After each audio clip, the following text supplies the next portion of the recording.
Serre France Occitanie. Je reviendrai juste après sur ce qu'est notre structure régionale. Je suis président de Serre France Lot avant tout et je suis agriculteur dans le sud du département du Lot en production végétale principalement, melon, maïs, semences, céréales et une activité de prestation de services, enfin une ETA en parallèle. Voilà. Donc, Serre France Occitanie, effectivement, c'est, comme l'a dit Magali, une association régionale des 7 Serre France de la région. Donc, 7 parce que certains couvrent plusieurs départements, mais on est bien sur le périmètre entier de la région. Cette association n'a pas de clients, hein. On est essentiellement sur une structure qui a vocation à mutualiser des moyens entre nos Serre France de la région. Initialement et originellement d'ailleurs, c'était le but au départ de concourir à former tous nos collaborateurs des Serre France de la région. Donc c'est encore aujourd'hui une grosse part de l'activité de notre structure, former tous les collaborateurs des Serre France. Bien évidemment, pouvoir aussi avoir un échelon de relations institutionnelles avec vous tous, partenaires institutionnels de la région. Une part effectivement aussi de projets de mutualisation au travers de cette structure régionale. Et puis c'est ce qui nous fait venir devant vous aujourd'hui pour cette présentation, une partie d'analyse de tous les chiffres qu'on peut obtenir dans nos Serre France, donc l'observatoire d'anticipation des résultats, notamment aujourd'hui, et au travers, et ça je vais insister là-dessus, au travers de notre club des partenaires. Alors effectivement, vous l'avez à l'écran, donc je vais quand même les citer, c'est normal. Donc il y a Vivadour. Au niveau des banques Crédit Mutuel, alors je ne vois plus le petit, enfin Crédit Mutuel, voilà. Banque Populaire Occitane, le Crédit Agricole et la Caisse d'épargne, les chambres d'agriculture, Occitanie, Groupama, Arteris, la SAFER et le BRL. Et j'espère que j'ai oublié personne. Voilà. Et donc, grâce à ce club des partenaires, on arrive effectivement à se dégager un petit espace, je dirais, de travail pour tous nos chargés d'études des Serre France locaux, pour arriver à faire une synthèse justement de tous ces résultats économiques sur nos périmètres, sur nos territoires, pour avoir une vision beaucoup plus large et plus précise au niveau de la région, de l'état de santé, effectivement, des productions agricoles de la région. On est de toute façon sur un objectif aussi de pouvoir anticiper et anticiper avec vous la plupart des partenaires sur effectivement la situation économique des filières. Alors, chaque année, malheureusement, on conclut en disant que telle ou telle filière ne va pas bien. Cette année, ça ne va pas déroger à la règle, malheureusement, et surtout par les productions végétales pour lesquelles nous commençons aujourd'hui. Mais voilà, l'objectif, effectivement, c'est de faire un point de situation et puis de pouvoir aussi éventuellement se projeter, faire un petit focus après en conclusion sur les pistes pour améliorer la situation, voir au niveau des filières qu'est-ce qui peut être envisagé. Donc voilà, l'objectif aujourd'hui, c'est effectivement faire un point sur tout ce qui s'est passé en 2024. Donc je rappelle que les comptas ne sont pas encore clôturés, mais pour autant cet exercice, il est bien en anticipation de ce qui va se passer et l'expérience nous prouve que nos chargés d'études sont toujours très proches de la réalité, de ce qui sort des comptas. Voilà, donc là maintenant, je crois que j'ai fini pour la présentation. Je fais une petite parenthèse, je ne pourrai pas faire de conclusion, faudra que je quitte la réunion un petit peu avant la fin.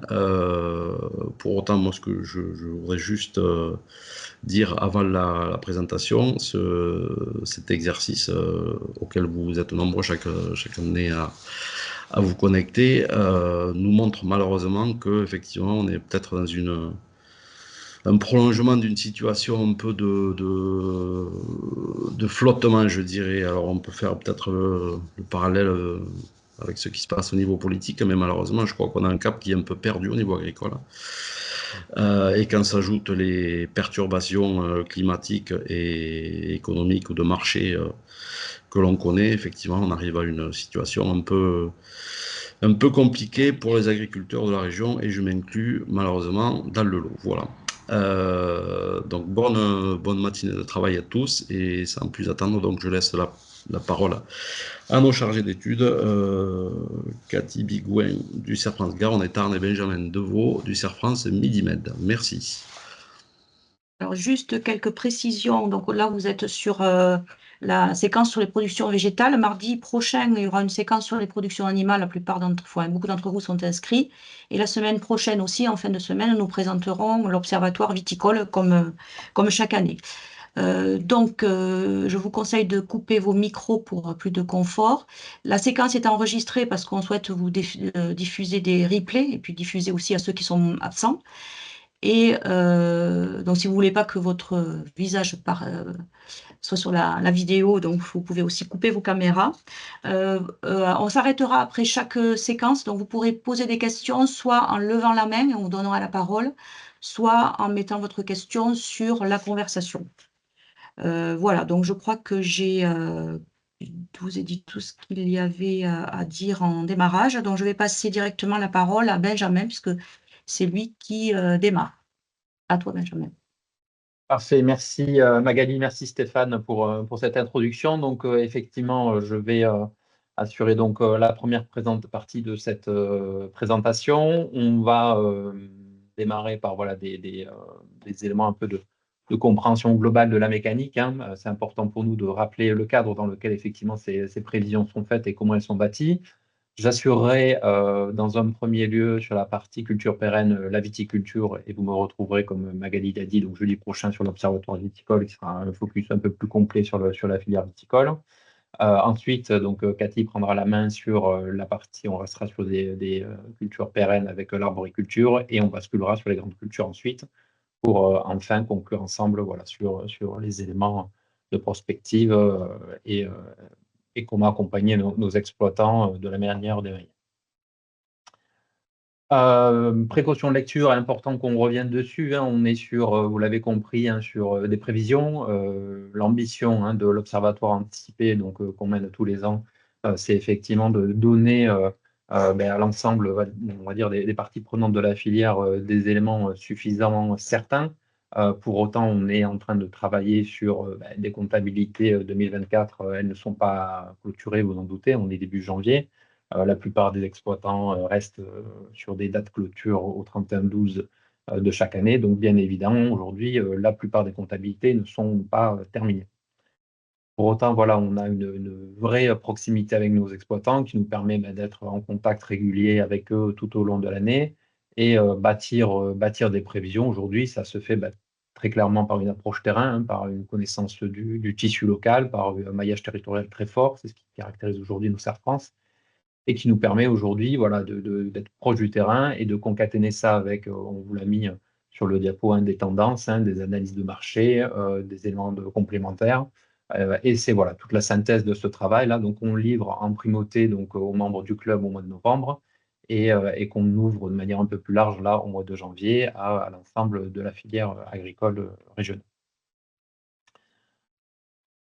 Bien évidemment, cette approche, elle est macroéconomique, hein. On va très rapidement parler à météo, et quand on parle ne serait-ce que de météo, vous imaginez assez aisément que la tendance dans les Pyrénées-Orientales, elle n'a pas beaucoup évolué. Donc, ça, je resterai caractérisé dans les Pyrénées-Orientales. Beaucoup de pluie par ailleurs dans des secteurs qui ont connu des niveaux de précipitation très, très élevés. Ça, c'est de la réalité, hein, qu'on va pouvoir mesurer, alors avec des écarts très significatifs, c'est ce qu'il faut comprendre. Aussi bien sur les aspects météorologiques que sur des aspects forcément économiques derrière. Et bien évidemment, à l'échelle même d'une commune, hein, des fois, on peut avoir aujourd'hui des exploitations qui performent, d'autres qui ne performent pas. Donc voilà, beaucoup de recul vis-à-vis de cette approche qui se veut très macro et qui voilà, permet de définir un cadre global. Autre aspect qui est forcément à prendre en compte, hein, c'est la diversité des productions auxquelles on s'intéresse. Parler de cultures relativement précoces, si je prends un exemple assez caractéristique, les cerises, c'est beaucoup plus facile de parler de la campagne des cerises 2024 que de la campagne viticole 2024, hein. Campagne viticole, on a encore des fermentations malolactiques qui ne sont pas terminées. Si on a une idée aujourd'hui du potentiel quantitatif, on n'a pas forcément une grande visibilité sur le potentiel qualitatif et surtout sur les débouchés commerciaux. Donc, bien évidemment, c'est des choses qu'il faut prendre en compte aussi dans cette approche et les précautions que vous devez prendre à travailler sur ces données-là. Les méthodes des prévisions, donc vous l'avez compris, hein, donc c'est un gros backup Serre France avec des données qu'on concatène depuis maintenant des dizaines d'années, hein, mais bien évidemment les résultats 2023 et les antérieurs sont un peu la source initiale pour nous permettre de bâtir ces prévisions. Et à ça, donc je vous l'expliquais, on vient agglomérer toute une approche terrain, ne serait-ce qu'à Serre France Millimètre, on a une vingtaine de conseillers aujourd'hui qui parcourent donc lire la campagne pour récupérer, avoir ces informations. On multiplie aussi hein, donc, les situations prévisionnelles qui permettent voilà, d'être au plus près des terrains, aider les exploitants aujourd'hui à bâtir leurs résultats futurs. Et donc tout ça, c'est des éléments, des temps d'échange hein, qui nous permettent voilà, de relever un maximum d'indicateurs. Et ces indicateurs, mais bien évidemment, on va les croiser avec des tendances économiques, internationales, nationales, locales, pour arriver derrière à bâtir ces prévisions. Ces prévisions donc, qu'on vous a aujourd'hui, ou cette année fait évoluer, puisque historiquement, on parlait de BE de revenus disponibles. Et vous verrez qu'on a eu à souhait cette année-là de rajouter des éléments liés à la fois aux produits et à la fois aux charges pour pouvoir aussi illustrer les évolutions que l'on envisage sur ces éléments-là. Donc, on va faire une conjoncture un peu globale hein, sur la campagne 2024. On reviendra sur la viticulture, comme je vous l'ai dit. On déclinera sur l'arboriculture pour rester sur des cultures pérennes. Donc, c'est à partir de ce moment-là que Cathy reprendra la main. Elle déroulera ensuite donc, la partie grande culture avec le maïs semence, un focus sur le bio. Et on reviendra ensuite donc, sur des aspects un peu plus généraux, donc régionaux, revenus disponibles et avec quelques pistes de réflexion ensuite. Sans plus attendre, donc la conjoncture de la campagne agricole, hein, donc on va commencer par bien évidemment une petite rétrospective hein, sur la météo. Donc il y a deux slides qui vont permettre d'avoir une approche un peu globale quand on parle de culture, mais la campagne 2024 hein, se caractérise toujours hein, par des températures relativement élevées. On est à peu près à 2 degrés au-dessus hein, des moyennes de ce qu'on peut constater. Pour autant, on a une pluviométrie qui a été assez importante. Je mets de côté hein, le sud de la région, mais j'y reviendrai. Une pluviométrie qui a été assez importante, continue, et qui a, en fonction des cultures, hein, pu engendrer des problématiques. Problématiques sur, on va dire, les cultures d'hiver, sur les cultures d'été, sur aussi la filière arbo. On a été un peu malmené là, par la météo cette année, qui concrètement a amené effectivement des contraintes techniques assez fortes et qu'on va retrouver bien évidemment dans, in fine, le niveau de production des exploitants.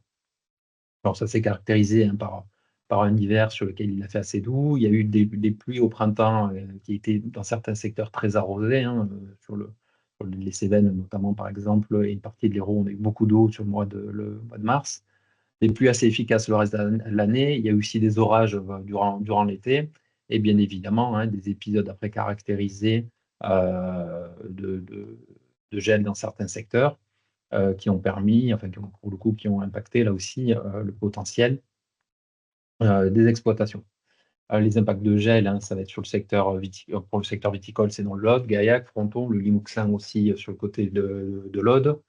Tous ces événements climatiques, hein, bien évidemment, entament le potentiel agricole, qu'il soit viticole, arbo ou grande culture. Et donc ça a été finalement des éléments de complexité cette année. La pomme est très clairement on va dire la filière qui nous est apparue aujourd'hui la moins impactée par ces éléments climatiques. Mais de manière générale, voilà, on a une pression maladie qui a été forte. Hein. On a des secteurs, je pense au Gard, pour notre zone, qui a eu voilà, une recrudescence sur des épisodes de milieu. Le sud-ouest aussi.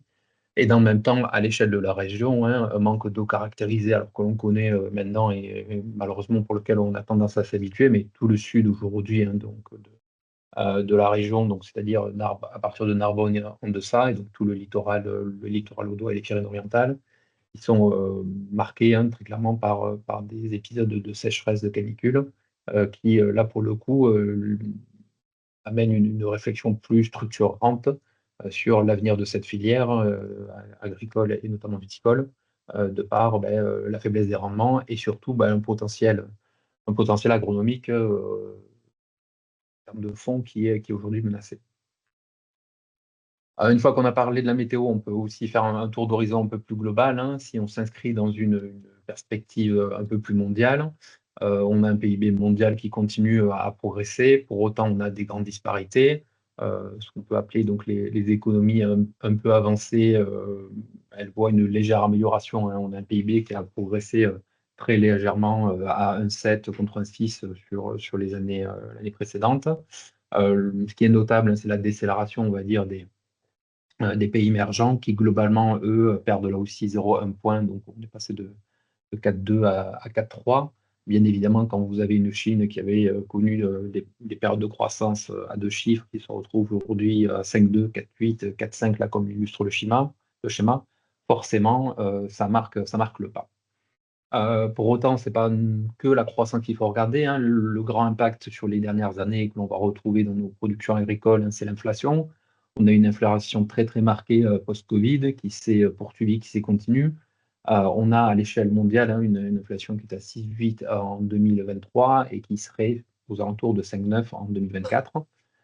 Le principal moteur de ce sujet, ça a été l'énergie, hein. Bien évidemment, l'énergie, on a connu des pics d'augmentation de l'énergie qui ont qui ont pesé vraiment sur les entreprises, mais aussi les ménages.